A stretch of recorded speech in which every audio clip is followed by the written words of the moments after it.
WWE Backlash St. Louis is in the books, ladies and gentlemen, where John Cena retained the WWE Championship against the hometown boy Randy Orton. R-Truth, though, played a factor in the main event, and of course, he ate a table in the press conference afterwards. We've got a debuting Jeff Cobb, as well as Jacob Fatu retains the championship. Other superstars that retained the championships on the show was Lyra Valkyria and Dirty Dominik Mysterio. And last but not least, Gunther made Pat McAfee, well, kind of submit, really, didn't he? But he passed out in that sleeper hole. That is the Backlash results for you. Now it's time to review the show in more depth. I'm with the main man, NXT, to my side. What were your overall thoughts of Backlash 2025? WWE's best show of the year, I think. I know a lot of people are hating on it, but dude, when you know the results are going to be predictable, the show needs to be fantastic in ring, and this show was that. Yeah, I thought the match, the show was decent. I really enjoyed a lot of the match quality that we had throughout, presented from start to finish. And like you say, if it's going to be predictable, is that always a bad thing? Is it a bad thing that a show's predictable? That's the big question and talking point. But sometimes matches seem so predictable that WWE threw a curveball for one of the matches in there for me, and that was Lyra Valkyria retaining. Yeah, I mean, well, I thought Becky would win via DQ, so I still had Lyra retaining either way, but just a bit of a, like, yeah, it was the only one that could have possibly changed hands with how their booking was working at the minute, but again, whether it leads to a second match, maybe, possibly, I was expecting Bayley to return. Absolutely, yeah. I mean, that would have been quite fun to see Bayley here on the show, but I guess they're playing out for a later date. Perhaps maybe that could be a long, more dragged out for a time period like SummerSlam, maybe. Definitely. I mean, especially with my SummerSlam prediction card, I think that's possibly something I've got booked for SummerSlam. Yeah, absolutely, indeed. Well, I'll tell you what, let's dive straight into it, shall we? Then, obviously, the first match that we will give a review for would be for the United States Championship, which, of course, Jacob Fatu retained the title against LA Knight, Damian Priest, and Drew McIntyre. I mean, when you look back at this match, Jacob Fatu is a star waiting to happen. I mean, the guy, literally, there was a moment in the match where McIntyre was hanging off the turnbuckle. The trio wide position.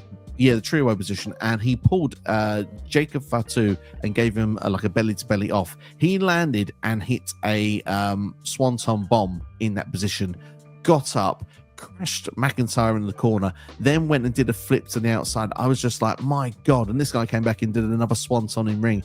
He's just a beast, dude. I absolutely love Jacob Fatu, and the fans are proper into him as well. The match ate this up.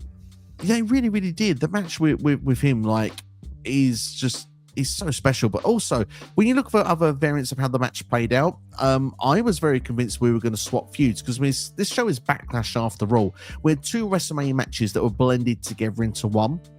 And I was sure we would get Fatu Priest and Drew LA Knight on the other side. Doesn't seem to be that that's the way it's played out. It seems that Triple H likes those long-lasting feuds, and he likes them to continue. There was a moment where, obviously, Fatu and Drew had time together in ring, which I think was when fans were most invested. However, there was a moment where Drew had the match won, and Priest pulled out the official and flipped McIntyre the finger. That led to these two then sort of brawling in the crowd, which, of course, then led to a dangerous spot of some sort of electrical equipment or a balcony area where, you know, Damian had the South of Heaven on Drew McIntyre. They went crashing through some tables as well, although reportedly Drew missed the table, hit hard on the floor, which is not good. Ooh. But reportedly is okay, thankfully. But that left then Jacob Fatu and LA Knight to continue what they were doing. It looked like LA Knight was going to get the advantage before Solo Sikoa made an appearance. And just when Solo made an appearance, he wasn't alone. In fact, Solo was with company. One Jeff Cobb made an attack on LA Knight. Looked very vicious in his debut spots as well, especially with the ring post being involved. Jacob Fatu saw this, was a bit surprised. Looked like he didn't have any knowledge of it. If anything, at points, he looked quite offended by it, actually, as well. But he did continue on to go and get the victory regardless. Jacob Fatu still United States champion. If anything, that's probably going to be the narrative for the Solo Jacob feud, is that Solo doesn't have confidence in Jacob to win matches, even though Jacob is such a fantastic wrestler. But yeah, dude, I'm very shocked at where they've put Jeff Cobb in. I like it because I think it helps keep Solo relevant, because at the minute Solo is kind of insignificant at the minute. Jacob Fatu is the bigger star the way they're producing them both. So to bring Jeff Cobb in and have him as like a fifth man now in this new Bloodline faction, I think this is great. I'm just very surprised. Like I was expecting him to be like part of Judgment Day or something like that. But I love it. I mean, dude, if eventually at some point we get Jeff Cobb versus Solo versus Jacob Fatu for maybe that US title, that's a great match to set up. Absolutely. I mean, that's the thing. It always feels like that WWE are preparing for tomorrow. Maybe Solo Sikoa is preparing for tomorrow, realizing that Jacob Fatu is outshining the group at this point, may realize that there's a bit of friction between them. So his way, because he probably realizes he can't get the job done solo, he's brought in some backup and could be your next Jacob Fatu, which of course is the one Jeff Cobb. Jeff Cobb is certainly expected to be on the SmackDown roster. Surprise, surprise. He was Solo Sikoa. I don't think that shocks anybody. I would have been more surprised by this had I'd not seen the report. I'd seen a report from PW Insider Elite. That was a few days before the show, suggesting that Jeff Cobb would be at this show. That unfortunately made me feel like he would come in somewhere, and this felt like the most logical place. However, I will say this. I do think that the execution of Jeff Cobb's debut was done very, very well. Yeah, I mean, just to piggyback off what I said a minute ago, I mean, I could have easily seen him in the Dominik Penta match in the same kind of spot. And like I said, as a new member of the Judgment Day.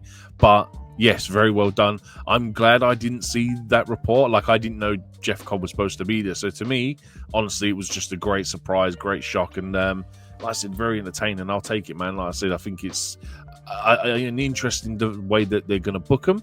And I'm looking forward to what how their story is going to evolve now, the three of them, especially with that US title in the picture. Certainly indeed. If I had to sort of give a little early prediction, I think we could be building then to where friction will come in. Jacob Fatu will break off as the babyface because fans clearly love the guy. It's clear to see. And I think we probably get Jeff Cobb as the first contender of that group against Jacob Fatu. And then once Jeff Cobb is put to the side, I think that's when we get the Jacob Fatu versus Solo match, which is SummerSlam too soon? We'll have to wait and see. Perhaps maybe it could be somewhere in the autumn time, if not. Definitely. I mean, like I said, Solo SummerSlam is 2 nights, and it's easily one of them matches you can see being on at SummerSlam. Certainly indeed. But the South of Heaven spot with Damian Priest and Drew McIntyre looked absolutely phenomenal. But it does mean like it looks like we're going to get that match one more time after this. Are you keen to see it? Do you think it needs a stipulation? For me, I think it will get a last man standing stipulation. Yeah, possibly. Yeah, I mean, look, I expect them to do something for it. I mean, ultimately, the way they booked it is to get a three-peat out of this match and give LA Knight one more shot, where he honestly has to lose clean in this third one to kind of keep him at this scene. And if anything, it keeps them busy up until the draft, which is supposed to be around Money in the Bank, which seems like the cleverest thing to do, because then Knight can be drafted over to Raw, or vice versa. Like the Bloodline can go over there, and it just gives them like new, fresh opponents and a new title to go for in the Intercontinental Championship. Certainly, indeed. Yeah, I think certainly a bit of a freshness is needed for LA Knight moving forward after this. And like you say, he's had his run now with the United States Championship, and obviously we're probably going to move on from this spot. And like you say, if and when WWE announces a draft, it could be just the right time for LA Knight to do something fresh and something different. He's been on SmackDown since his debut. Yeah, it almost feels like now that if they are going to push that to Money in the Bank, even though they just have announced Night of Champions for Saudi Arabia in, I think, June 7th. So, I think that's before Money in the Bank. So, yeah, I think that might ultimately keep him out of the Money in the Bank match as well. So, I don't expect LA Knight to be in there because they might push this to Money in the Bank. Have to indeed. I can confirm Money in the Bank will be first. Night of Champions will be on June the 28th. And for those that are expecting the rumoured show, still hasn't been announced yet, but the rumoured show is that, of course, it'll be an all-women's pay-per-view, Evolution 2. Will be coming on July the 5th. That is rumoured at this particular time. Hopefully it'll be announced imminently if it's going to be the case. Anything you like to add? Sorry? No, dude, honestly, just a generally fantastic match. I mean, there is one spot I just want to give some credit to. It's right in the middle where Fatu hits a swanton bomb on McIntyre. He then is on the receiving end of a BFT. Knight is then hit with the South of Heaven by Priest, who is then hit with a Claymore. But then the way Priest falls, he lands on Knight for the pinfall, and the way McIntyre is to break. It's a great sort of everyone throws their finisher in segment, and it's about halfway through the match. And like I said, for a 2 count, just thought this was great. I gave this 4.25 stars. I thought this was fantastic. It was a phenomenal match, and do you know what? I love that you mentioned it. Shame on me for not mentioning it sooner, to be honest, that spot, because it's a nice little throwback for those that remember Backlash 2007. It was John Cena, Shawn Michaels, Edge, and Randy Orton, and it's that exact finish where I think Shawn Michaels hits the sweet chin music on John Cena, who then gets the pinfall victory from falling from the attack. And Shawn's just too late to get there to break up the pinfall. So it's kind of like a throwback to that moment, a classic fatal 4-way, and it had that magic here with these 4 here. And like you say, no surprise that you're given that star rating for that one. It's an absolute treat of an opener, that one. I've gone for a 3.5 star personally. But yeah, I thought it was great. I really enjoyed it. Definitely. Should we move on to our next match? Let's go for it. Let's go for it. Indeed, we'll talk about Becky Lynch versus Lyra Valkyria for the Women's Intercontinental Championship. Really enjoyed this match with these 2 ladies as well. Thought this was greatly done. I felt like I was watching the teacher versus the student, the way that this match was mapping out, because it felt like stuff that was being done from Lyra Valkyria. Felt like Becky was trying to imitate it later, and sort of the I can do it better kind of feel. Particularly the moments with diving through the ropes. It was like a baseball slide attempt almost, but going through between the first and the second rope for Lyra. Becky doing something similar not long afterwards, and there were sort of themes like that throughout the match. And it felt as the match was going on as well, the teacher was getting frustrated because the student was showing that she was able to raise her level to the teacher. For me, this was really confusing for me, because I think this is one I'm gonna have to go back and watch a second time, because I've only watched it the once. And my match, like, I'm gonna give you my match right now. I gave this a 3, but there is an asterisk where I think it's a 3-star match, because I felt at times that, like you said, this is really good. There's loads of times where Becky hits a man-down slam, we get some near falls, but then you include the points of like Becky taking the turnbuckle cover off and Jessica Carr's trying to put the turnbuckle cover back on, and it comes across as really awkward and clunky. And then you just like the general finish where it looks like Becky's meant to rake her in the eye, but looks like she's ended up breaking her nose in the process. Yeah. And then just the way the finish comes out of nowhere, like Lyra just rolls her up for the pinfall. I was a bit confused, because I was like, this is solid, but I just feel like something went wrong somewhere. I don't know. Like I said, I'm going to have to watch it a second time. So like I said, I gave it a 3-star, but like I said, with an asterisk of like, I think it's a 3-star. I'm just not too sure. Do you know what? The thing is, though, you make a point with the finish, because as you go on to say there, like the teacher's trying to get her advantage. I mean, so many manhandle slams are hit. And the thing is, this just goes to show, by the way, Becky is getting a lot of hate. Becky Hogan, seriously? Come on, look at this, people, like making these stupid comparisons. Becky wants to make a star out of Lyra Valkyria, and it's quite clear with how you watch this match. How many other people in the division would Becky let kick out of like 3 manhandle slams? Yeah. And like she's hitting them and going for the pinfall. If you notice when Lyra hit her finisher, when the referee's out of position, by the way, that key moment when the turnbuckle pad's not there, that's when Becky kicks out, and that protects the finisher, and that's why it's being done. And it's like, yeah, okay, I agree that it looks a bit awkward in action, but in other ways, it's so clever, because that one action of taking the turnbuckle pad off has saved Becky and been able to help her kick out, because that other split second means really, realistically, she's kicking out of a 4 or 5 count rather than when it's actually at 2 at the point. Yeah. So it's like it's really cleverly done. And for me, I just thought, I mean, I maybe I'm a bit biased here. I think Lyra Valkyria is a star of the future. Every time I watch her, she impresses me. I think she's incredible in ring. Yes, I suppose the character needs to come along a bit further, but this is a program that's helping bring that character side out. We're getting more promo. That final promo she did was fantastic before, like the Go Home show was great. It really was. And I genuinely feel like Lyra is the future, and Becky's trying to make sure of it. And look, I would say, I was quite clear in saying Becky's winning the title here because they're going to give her the title for a while. They're going to do something more for the IC title. Do I put in an established name for a little while? They may still do that. But you know what? If there's one result I was so happy I was wrong about on Backlash, this was the one. Because like you say, yes, the finish was a bit weird. I think they said about potentially breaking Lyra's nose or something like that. Looked like there was a shot was hit and it probably landed, and Lyra Lyra's had to sort of like they worked away from another manhandle slam.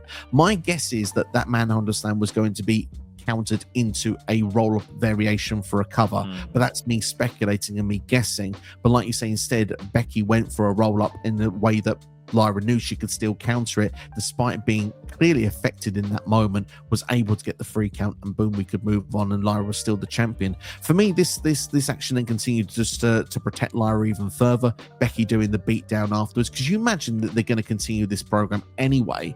I just thought it was very cleverly done. They're definitely going to put Bayley in this, because I think Bayley was being set up to be one of the next people to face Lyra for that IC title, and I think that we're probably going to get a repeat of this on Raw tonight, and I think this is when probably Bayley comes in, and then like I said, then it goes to a triple threat, an opportunity where someone can win that title and Lyra doesn't have to be pinned. That would be quite a good way to do it as well, to protect the champion at this point, because like you say, I think she's being protected. And you know what? I said how I feel Becky's going to win the title to do something for the title. Not only have they done something for the championship here, they've made, look, the women's IC title means so much more on one show here, because it's finally gone on a PLE, which it should have done before this. It should have been on WrestleMania. But Lyra Valkyria, the first champion, the inaugural champion, has had great matches, great title defenses. She's now beaten a WrestleMania, the first ever women's WrestleMania main event winner in a match on a PLE, which has done wonders for the title, wonders for the champion, and the program is probably going to continue on. And like you say, it's going to bring Bayley into this. It could bring more into this. I'm excited to see the direction of this women's mid-card champion. It is being established perfectly, because Becky is one name, but like you say, if Bayley's inserted as well, she's also someone who's been at multiple WrestleManias, multiple time women's champions, the role model, if you will. This title's in safe hands, and right now they are propelling Lyra to a different level.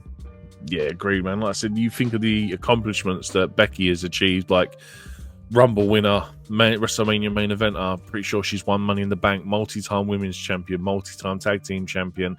And then if you add Bayley into that, who has equally the same amount of accomplishments, and you're getting Lyra to get wins over these people, dude, you don't like, dude. Don't get me wrong. How the US and the IC titles were introduced, and how like they were tournament wise, but then the winners were never on a pay-per-view, was really stupid. But since, well, I think it was January when that was announced, all they've done with both of those titles is elevate them. I know a lot of people poop on the whole Chelsea Green losing it to Zelina Vega, but you can't keep the titles forever, and one of them's going to lose. It's going to be Chelsea, because Chelsea's a superstar that can take a loss. But whereas this IC title, I said to you in the preview we did, that they are building it exactly the same way they are with the men's title. Like the men's title, remember when 18 months without being on a show, they're trying to make sure they don't do the same mistakes twice. Absolutely, yeah, I agree with everything you've just said there. The only thing wrong is that Chelsea should have held that title forever. However, just to say though, Chelsea Green character work, now mourning the champion, being that she was champion, great, and wearing black every week. It's fantastic. Chelsea turns anything. She plants seeds, and you just see everything that grows. It's amazing. If you get a chance, go and watch her Chris Van Vliet interview, because it is fantastic.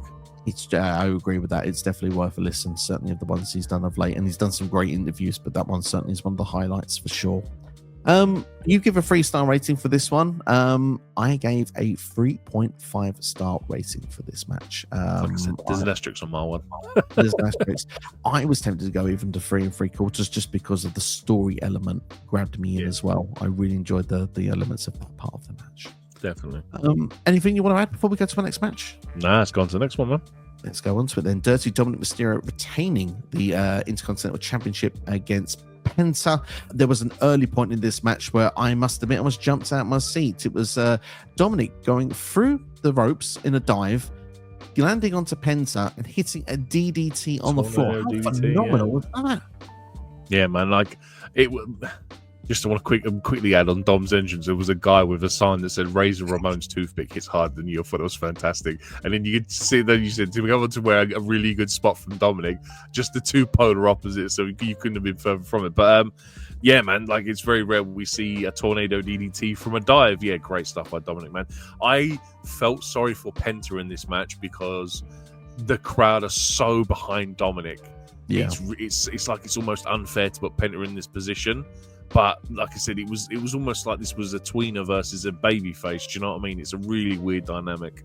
It is a proper weird dynamic because Dirty Dom is just over at the moment. And if rumors are to be believed that Finn Balor, when he breaks away from the Judgment Day, is going to be the babyface and Dominik is going to remain the heel, I need to rethink that at the moment because Dominik is getting some serious good reactions at the moment. And Dominik, his stock is rising. And I've got to say, Michael Cole was impressed by him. I'm impressed by Dominik Mysterio right now as well. I think he's doing some of the best work of his career so far. And that, do you know what? They are building him up over since 2022, the start of that heel turn to now.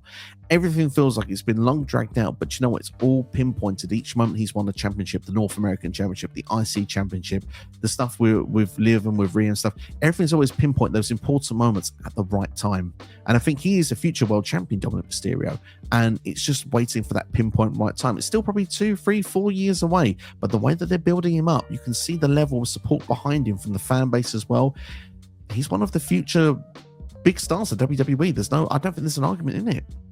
Yeah, I mean, his babyface turn will be interesting because I almost feel like he has to be like an Austin, where he's like an anti-hero. Like, he's still a bad guy, but people love him for it. Because I think if he just goes proper babyface, as in like tag team champion with Ray babyface, I think people are just going to poop all over it. Essentially, don't lose the mullet, don't lose the moustache, and he'll be all right, man. Like, I feel justified now in giving him my superstar of the year like 2 years ago, because I feel like the guy has just gone on leaps and bounds since, and like he's in a run in for it this year as well. Don't you worry about it. But dude, like, I'm just going to mention some spots about this match as well. Obviously, Dom hitting an Oblivion for a 2 count, I thought was great. It's a great way to throw shade to Liv as well.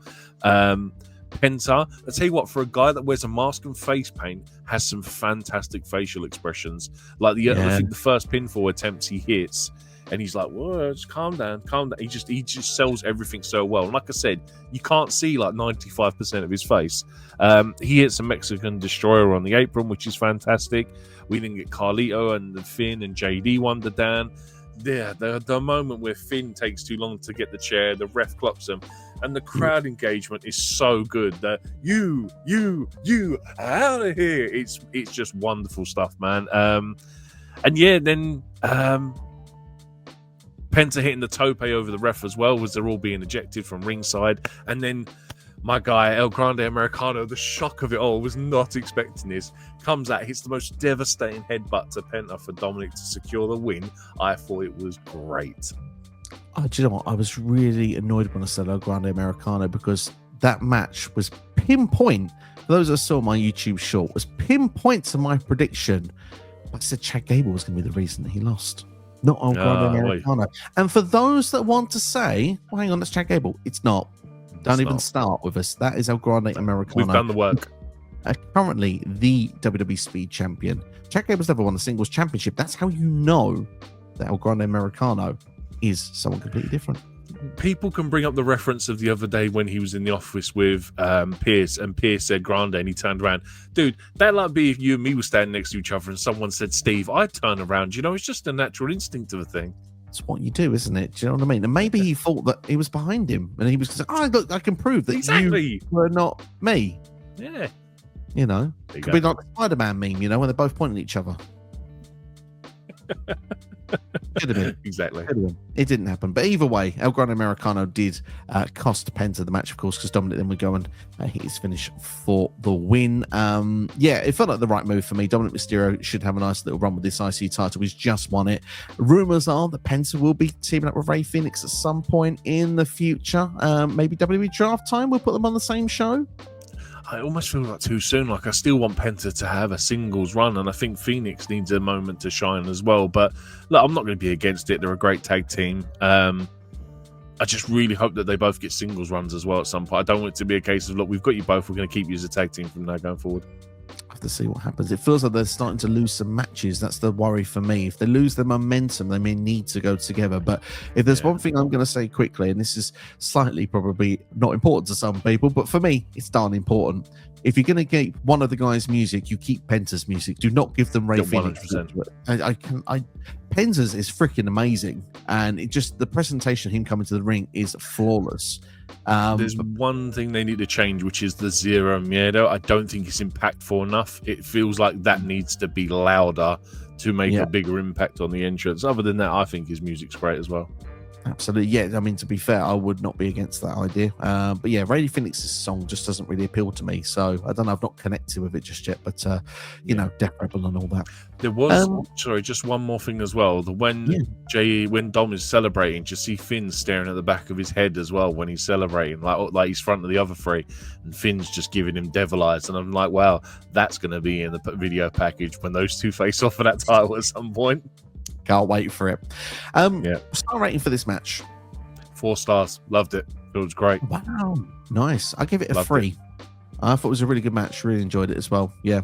Good stuff. I want to ask you one question just before we move on completely, because we're talking about Finn Balor and his miscommunications with the Judgment Day, and it feels like, you know, Finn will be inevitably kicked out of the group. Yeah. It was not going to be about Old Spice. No, I skipped through that advert, probably for good reason. Did you see the Red 24/7 Championship? I was like, no, don't bring that back. No, that's painful. That is painful. Anyway, go on, carry on.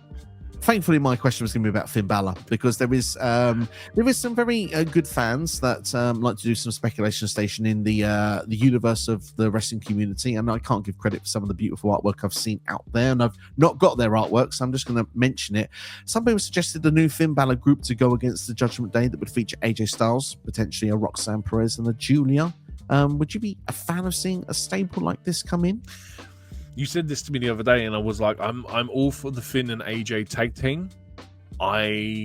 I wouldn't be against Roxanne and Julia being in there, just for the fact that, look, if they're not going to be fighting for something, putting them in a faction is the best way to keep them on TV and keep them relevant at the minute, especially with Julia, because obviously she has the language barrier to get through. So giving her a mouthpiece like Roxanne Perez does work well. It's just got to make wise story for me. I think that's, like, we say this sort of like, I think this all the time when I sit there and look at people, and then, like, you sit there and go, how does Hulk Hogan and Edge work as a tag team? How do they become tag team champions? As long as the story makes sense, I'm all for it. If it's just a case of well, we just need 2 women and they put them together, that's always the thing I sometimes find hard to imagine the process and how we get to that point. But look, Roxanne and Perez, Julia, I presume Julia's been called up, which is why she's on TV so much. That's what I'm believing. I'm all for it, and I wouldn't be against the idea of it. Story-wise, though, it's just got to make sense for me. Yeah, it has to make sense. The other thing for me that I initially think, though, is it's great because with the Judgment Day, we have got both genders in there, so it counteracts. And obviously, Roxanne and Julia then can go for those women's tag team championships, which are currently right now suffering from challenges. They can do a match for JD McDonough on a pole match. Because JD's going to be the most split between them both, isn't it? Liv gave him a PlayStation, but Finn is his friend. I mean, he was annoyed with Finn at this show. He's very annoyed that Finn took time here. So, who knows? Who knows? Will there be the Irish connection, or will the Ace be in a different deck of the pack? The AJ Finn tag team, I've been saying it for years. I want that. I would love to see that as well. And we will get AJ Styles versus Finn Balor on Raw tonight. Be fun. I look forward to it. I look forward to it as well. Well, the next match, Michael Cole said he was going to be completely biased for, not unbiased, completely biased. He wanted Pat McAfee to win in a match against Gunther, wanted to be able to express his opinions going forward on commentary. Poor Michael Cole, poor actual Wade Barrett. He was cut off quite a few times on commentary during this match due to Michael Cole, his emotion, passion throughout it, trying to get his sentences out. However, I thought that they did execute their stuff very well here. Gunther versus Pat. What were your thoughts with the match? I actually really enjoyed this. I mean, don't get me wrong, McAfee wrestling in jeans, come on, rookie mistake. He's going to be sweating buckets in a pair of jeans. But I think that for everything that McAfee took, like for every time he tried to almost Hulk out and come back at Gunther, like he gives him like 3 chops and then Gunther just gives him 1 to put him in his place. It was like it was almost just like teaching McAfee a lesson. I mean, don't get me wrong, I find Michael Cole quite insufferable, where he's like, every 2 seconds he's just like, just pin the damn match, just end him, just pin the match, just pin the match. And I'm like, oh, shut up, man. It's one point where you kind of almost have to turn the volume down just to kind of drown out Michael Cole. I mean, I think if I was a paying fan, I wouldn't have missed much, because when you go to a live event, you don't get no commentary. You're not going to lose anything if you turn the volume down on this one. But I thought this was great. I mean, even the way Michael Cole tries to cheat and get McAfee the win by holding down Gunther's foot, and the way Gunther kicks out and just looks at him, like I'm expecting Gunther just hurt him. But even the way McAfee fights out of a sleeper hold, and then this was kind of what I wanted in the preview. Like, I wanted Gunther to absolutely dominate him. And I know McAfee does get a couple of licks in, and he's on top for a very small amount of time. But I think this was done really well constructed. And my only issue was that when he tapped out at the end, or when he passed out at the end, he recovered quicker than when he did on Raw. And I was kind of like, look, we had a 10-minute segment of McAfee going out the back, we're trying to recover from it, and Gunther's tapped him out, choked him out, and he's up 30 seconds later and he looks like he's okay. That was my only one sort of nitpick for it. But then the other thing as well, how does McAfee have a better match with Gunther than Jey Uso? I'll tell you how. That's what I mean. I don't want to put it on you, but I personally thought this was better than any match Jey has had with Gunther. Interesting. I would argue I liked Jey Uso's match with Gunther for the IC title, and we're going back to a Raw main event about a year and a half ago, so I don't expect people to actually have the date on hand for me here, or for necessarily you to remember. But that match I remember I felt was better than this. But if you want to compare it to the WrestleMania match, it all comes down to the story, my friend. They used the story in this match. They didn't use the story in the WrestleMania match to the way that I think it could and should have been executed. But this match for me, I enjoyed it. I think that the commentary at points was quite difficult. I thought that Pat McAfee did keep coming back, but I felt that it was in little sporadic moments, and it wasn't enough where it felt like he was on top. Gunther was always in control of the match. It was believable comebacks. Yeah, exactly. And it was just like one more gasp, one more last try. And in the end, of course, he fell victim and passed out to Gunther, which there seemed to be like a symbol of respect from Gunther after the match. I suppose that's why Pat was brought up. I can't believe I'm going to say this sentence, but I'm going to say it. Slightly disappointed Goldberg didn't turn up. I thought this was the start that Goldberg was coming in to set the match up. Yeah, I thought that as well. But as soon as they did the sign of respect, though, I was like, oh, you shouldn't have done that. We could have had another segment on Raw for Goldberg. Yeah, I was expecting him to turn on Cole. I noticed as well, by the way, and they must obviously have this around the tables anyway, but around the commentary table, Michael Cole with his drink, there was a towel there, and I noticed it. And if you've seen the Backlash short, and I was like, we'll throw in the towel. I was like, yes, it's happening. They've accidentally give it away. And I was it didn't happen.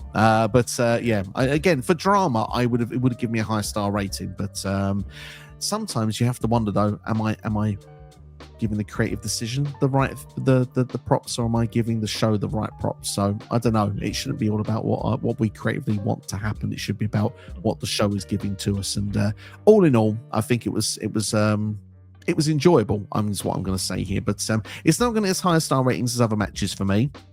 I'm going to go for a 2.75. Oh, 3 3/4 from me. It's fine. Totally fine. I mean, like I said, I love this show, and like I said, even though the results were predictable, I was thoroughly entertained. And like I said, it was what I expected to happen. But like I said, you had the emotions of Michael Cole in. You had like the Michael Cole trying to cheat to win. I thought it was great, man. 3 3/4. Yeah, I did enjoy that moment with Michael Cole, because I genuinely thought myself, don't tell me Pat's winning. There was a slight second where I believed it. I worried that as well. Because if that happened, I don't think I'd have been a happy bunny at that point. Then I would have been reacting of definitely the show rather than creative decisions, or both combined. Would not have been too impressed with what they gave us there. But no, right move, Gunther winning here. Where does Gunther go next after this? Should he continue with this, or should he move on? I don't know. Like, you've got to find someone that you could easily beat up and hurt. I mean, I almost feel like Goldberg is coming out Monday night now. Like, he's coming out on Raw now, because I don't know what his direction is. And it's almost like he should still have a problem with Michael Cole. And if anything, he should want a match with Michael Cole just for Michael Cole to be replaced by a Goldberg at a later date. Bum. I do you know what I'd like if like he would be to come out on the Raw and be like, do you know what? I like Joe Tessitore more anyway. Why don't we bring up Vic Joseph from NXT? They don't offend me. You offend me. I want a match with you. Get out of the orange singlet. Yeah, it could happen. Could you see Gunther in Money in the Bank? Yes, I could. I don't think he will be, though. I don't think he's not a guy that needs a Money in the Bank briefcase to win a world title. Like, it's a very opportunistic piece of equipment, the Money in the Bank briefcase. Gunther's never needed to be opportunistic. He's just a powerhouse that absolutely dominates in rings. So I wouldn't mind seeing him in it, but I can't see him being in it. It'll be interesting to see what happens with Gunther's booking, because obviously I agree with you about the Goldberg match. I'm going to make my prediction of when I think this match happens now. I'm going to predict Night of Champions in Saudi Arabia, because that's when Goldberg tends to make his appearances in WWE for his matches. Yeah. So I will go for that show as to be the placement. But of course, before then, we've got Money in the Bank, and we've got, before that, Saturday night's main event as well. So he does feel like if Goldberg was to come back, he perhaps would be a little bit too soon. But we'll see what goes on from there. But yeah, all in all, anything you'd like to run before we go to the main event? No, dude, like I said, I thoroughly enjoyed it. And the other thing was, I just realised Worlds Collide and Money in Bank are both on the same day. It's another all-dayer for me. Can't wait for that. Oh, superb. I thought it was at least one day between them. But one thing you can be guaranteed, we'll give you different dates for predictions, just so you'll have a bit of breathing room between. That'll be something we will do for you. But to finish things off then, we have the small main event, last time ever, John Cena versus Randy Orton. I got to say, before we even get there, video package, excellent. Imagine Dragons on my guys. I'm going to see them in July, man, and to throw Warrior on there, just what a fantastic tune to pick. I instantly was like, that could be my highlight video of the year, because I guess I popped for the song, but it just fit perfectly with the history and the rivalry, the way they're two. It's fantastic, man. So it's superb. Yeah, thoroughly enjoyed it. And obviously when it comes to in-ring, I know you have told me you've got a lot of notes, a lot of highlights you want to discuss about this match. So why don't you go and give some of the favourite moments from this half an hour match between these two? Yeah, I mean, look, just to start off with the initial Randy entrance, which is fantastic. Like, you can see the goosebumps on Randy. He absolutely ate that up, and it was fantastic. And like, John getting obviously the heelish promo, but also kind of a sort of tweener promo was just, entrance was just great. The crowd, I think, were like MVP of the night, because they made this whole show feel fantastic, and they did not let up through at any point. My match rating is going to sound really stupid, right? But this was a typical Randy Orton, John Cena match. This is basically no different from anything they've ever done before, until we get into like the crux of like the final few moments where like it becomes an AA reversed into an RKO, an AA then John hits an AA for a 2, an RKO for shoulder tackle randomly. Randy then tees up a punt, which is then reversed into an AA for a 2, and then Cena then starts tapping into the voices in his head by mocking Randy. I thought, there's some great role reversal stuff here. And then we've got a third AA, and then Cena tries to grab the title, and then we get another RKO for a 2 count, and then Randy clears the announcer's table, and then Cena bumps Randy into the ref for a second time, and then Randy counters the AA into his version of an AA through the table, and it's just this is proper WWE 2K, just like finisher reversal after finisher reversal. Randy, obviously, because then the announcer's table didn't break properly, Randy's like, I'm going to get another table. Grabs another table. Randy then AAs him through another table on the outside. Randy hits another RKO for a 2. The ref spot is a bit dumb at this point, and then it kind of goes a bit skew-iffy here. Like the way that obviously, no, it's not. I can't remember what the spot is. You have to try and remind me, because my brain's. There's a weird, awkward moment just before Cena hits him with the title, and then it just all goes batshit doolally, where Aldous and all the official comes out. Oh no, that was my point. No, that was it. So because obviously the ref is bumped for a second time and he's out. The second ref that comes running in after the RKO, why isn't he out there already? Why is it only when the pinfall is happening that he runs out? That was my kind of one niggly little bit about it. I was like, you should have already been out there. But then, like I said, he gets hit with the title. Aldous comes out. Apparently, they've run out of referees. How they do that when they've got about 7 or 8 on staff is just stupid. Aldous gets an RKO. All the production managers get RKO'd. He then tees up a punt. R-Truth then makes a save. He's like, no, don't do it. And then he gets RKO'd. And then Cena low blows Randy, hits him with the hits him with the title, and Cena wins. And it's just absolute pure chaos. And the thing was, the crowd weren't disappointed with the result because it was just an absolute batshit fun time. And it was like the most entertaining thing I've ever seen the both of them do. It was so much fun. Like, again, it's like you start a 2K game with 10 finishers stored up and you just do it to everyone. It was just unreal fun. Yeah, it was a real fun time.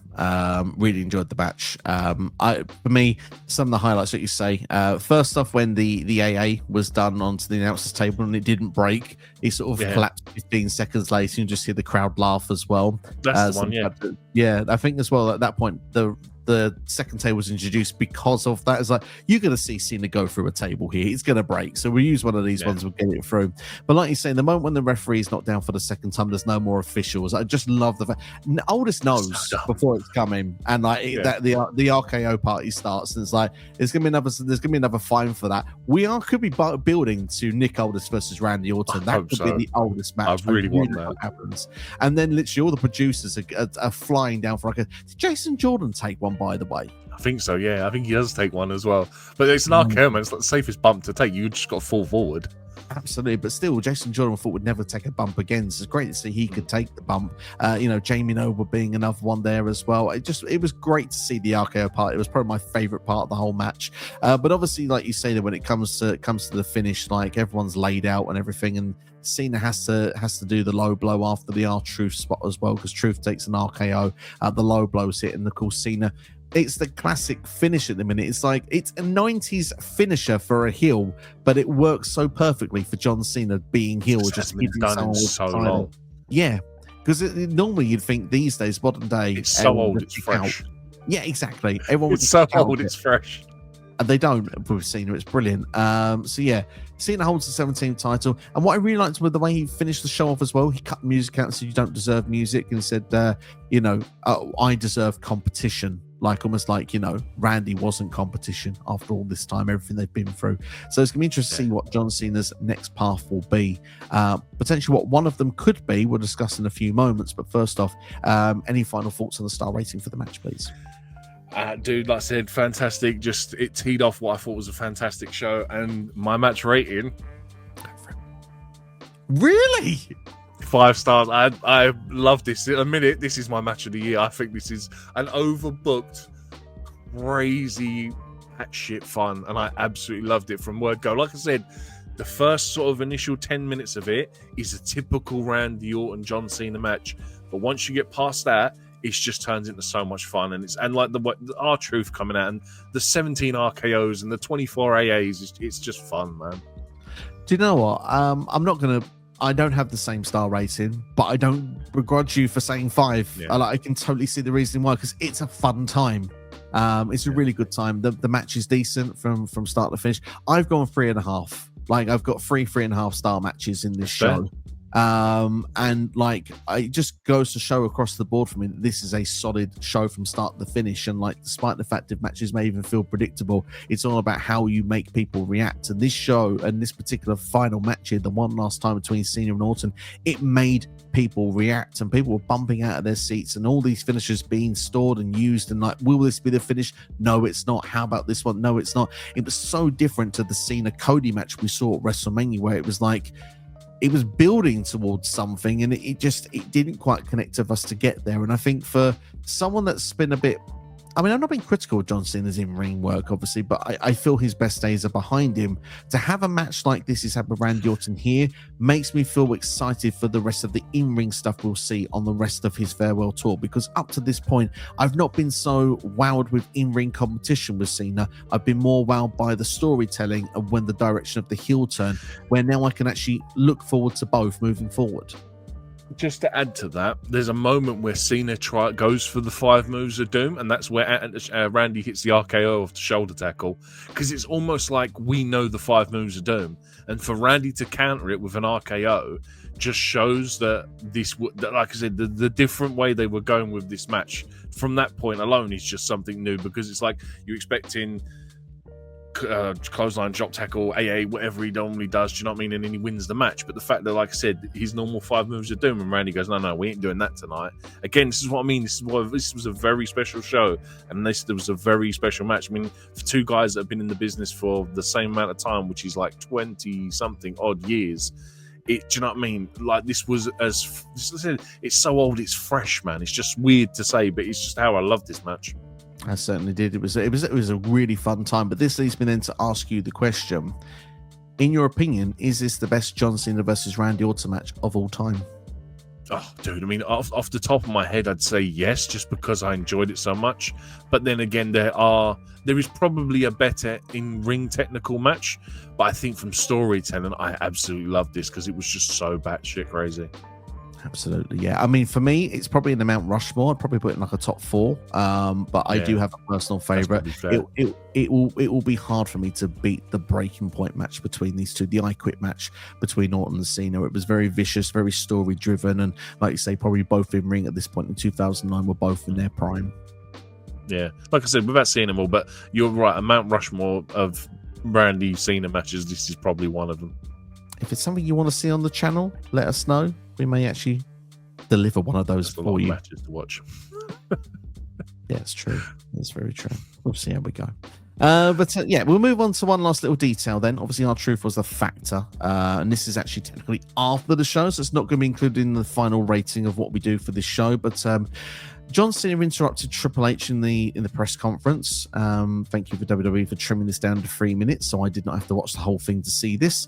Yeah, John Cena pretty much got Triple H to leave the seat, and he said he was going to be a bit better with the people. He said that he's been not really fair to everyone, and he was going to be opening the field for questions, and these select small intimate group of people had earned their time, so he was going to take questions. He took a question as well from someone, clearly had no intention of answering it, because R-Truth came out as well, and R-Truth along the lines of said, like, you know, well done sort of thing, and you know, he still believed in John Cena even though people told him he couldn't wrestle, and from that point onwards, Cena more or less said, look, that's out of line. Before you say anything else, watch your next move, because there will be consequences. And R-Truth ended up saying something else, even though I didn't think it was that offensive. He ended up taking an AA through that press conference table through his troubles. So it looks like John Cena has broken the heart of R-Truth, whose childhood hero was John Cena. Could we be getting that match in the very near future, R-Truth versus John Cena? I was thinking that or R-Truth is the one that dethrones John Cena. Maybe not. Probably not. No, like, I know R-Truth is nearly like 60 years old, man. As much as it's probably going to be a match, I can't see him winning it. But yeah, it's probably going to be something along the lines like R-Truth is going to play like the kid. He's going to be like Ralph in The Simpsons when Lisa breaks his heart. Like, you can pinpoint the exact moment that R-Truth just had his heart broken by John Cena. I reckon it will be a match at some point. Night of Champions, Money in the Bank, whatever, even like on a Raw or something. I'm sure we'll get that match at some point. I'm going to predict Saturday night's main event in 2 weeks' time. Oh, there we go. Seems very sudden. I think Cena's on the poster for that as well, so I think that kind of makes sense for it. Sums up perfectly. I'm going to say something though quickly. I think WWE have jumped the gun on the R-Truth being put through a table by John Cena. I think they could have made this into a bigger and longer story, and I think they could have really maximized it, where R-Truth would have felt almost as over as when he won the tag team titles at WrestleMania, because if he had been the person that had come in and helped John Cena win, say, at Money in the Bank, at Night of Champions, for example. SummerSlam, whatever. Yeah, if he'd helped John Cena win 3 or 4 championship matches, and slowly each time he's realizing that his childhood hero isn't the person he believed he was, and you have that moment where he realizes it and he's no longer his hero and turns on Cena, I think that could have been a moment where people would have been like, R-Truth, and they wanted it would have been certainly like that, and people would have wanted seen this as like a proper main event of a PLE, to the point that I think people would have actually, I think there would have been petitions for R-Truth to be your next champion, but 100%. I don't think that's going to happen. I think they've done it too quickly. However, it does seem like it's perfect for John Cena's retirement tour that R-Truth is one of the matches that they do.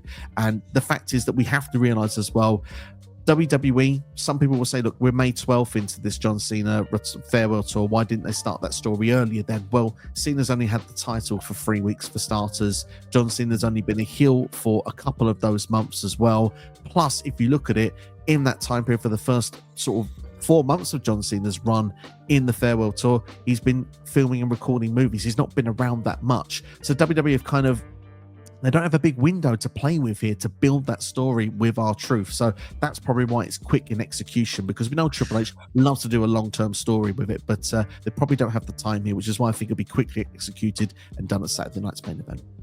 But the thing is, as well, is even if they do Truth versus Cena at Saturday night main event, Truth's character would kind of almost forget that he even faced John Cena and almost think that like that was originally 2012 or whenever they initially faced off. Do you know what I mean? And like he'd completely forget it had happened. So there is an opportunity to drag it out a little bit longer because of just how R-Truth is portrayed. So I wouldn't be against it, man. Like I said, if we can get like an R-Truth Mania, do you know what I mean? It'd be great. I would not be against it at all. But one thing for sure, I'm sure that one of Cena's final matches, if he is a babyface towards the end, which I imagine he would be, say the last month, I imagine we probably get Cena and Truth as a tag team just one time, then just as a forgiveness before they go and put John Cena into the sunset. Cena and Truth as tag team champions at some point. Absolutely. One last time, although I don't think it's ever happened. But yeah, certainly would love to see it. Any final thoughts for Backlash before we go into our little mini-series to finish? By all means, go on with the mini-series.